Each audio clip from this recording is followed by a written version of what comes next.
À la guerre, rien de ce qui est dit ou écrit n'est vrai. J'étais neuf dans le métier lorsque je répondis par téléphone au chef lointain qui demandait « Où sont les officiers ?» Qu'ils étaient à table. Et c'était vrai. Mais le capitaine me dit, du même ton qu'il m'eût expliqué la théorie, « Ne dites jamais cela. Dites toujours qu'ils sont à l'observatoire. » Le plus plaisant est que le chef, qui interrogeait à l'autre bout du fil, ne demandait pas une réponse vraie, mais une réponse convenable.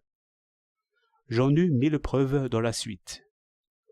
Tel est l'effet d'un pouvoir qui est absolu à tous ses degrés.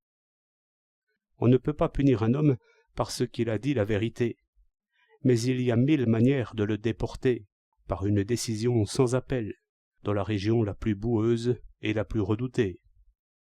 Un joyeux garçon exerce son métier de boucher, en arrière même des chevaux, et couche tous les jours dans un lit. Il ne faut qu'une décision de 3 lignes pour en faire un guetteur, dans le poste d'observation le plus dangereux. Il s'y fait vite.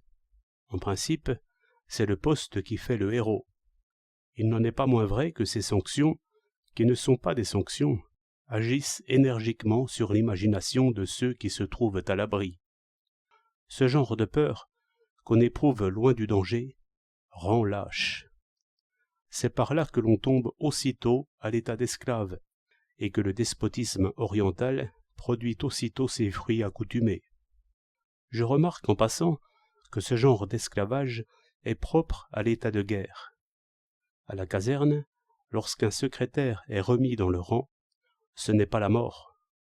Mais à la guerre, la mort est au bout de toutes les avenues, ce qui conduit à adorer le bon plaisir toujours plus qu'on ne l'avouera. Mais peut-être le mensonge est-il essentiel en ces inhumaines opérations, où il est clair que la fin justifie les moyens.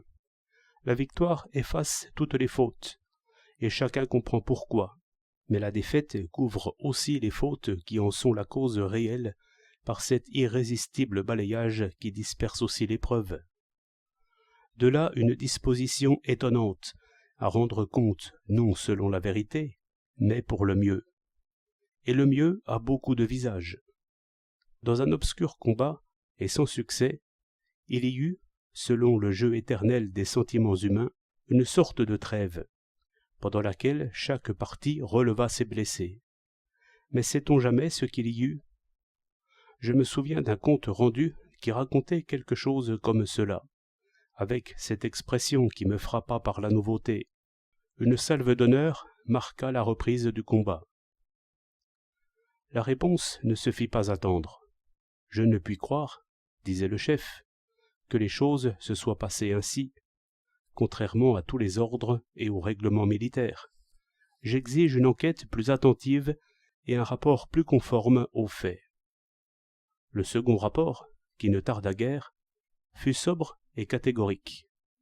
Une certaine confusion, qui se produisit à un certain moment du combat, a pu donner lieu à un récit qui n'était pas sans apparence, mais qui fut bientôt reconnu comme ne correspondant nullement à la réalité. Tel est le style militaire. Vous avez souvenir de ces exécutions précipitées et si peu conformes à la justice qu'après plusieurs années, la justice civile en a annulé les effets. Ces monstrueuses erreurs s'expliquent par ceci que les juges militaires recherchent non ce qui est juste et vrai, mais ce qui est utile. Il fallait des exemples. Je veux qu'on s'indigne. Mais ces juges n'étaient point pires que vous ou moi. C'est l'institution qui est détestable. C'est le régime de guerre qui est détestable et inhumain en tous ses effets. Au temps de l'affaire Dreyfus, où réellement tout le système militaire fut mis en jugement, un député dit ceci, qui appartient à l'histoire. Je n'admets pas qu'on mette en doute la parole d'un officier français. Cela me parut ridicule, en ce temps-là.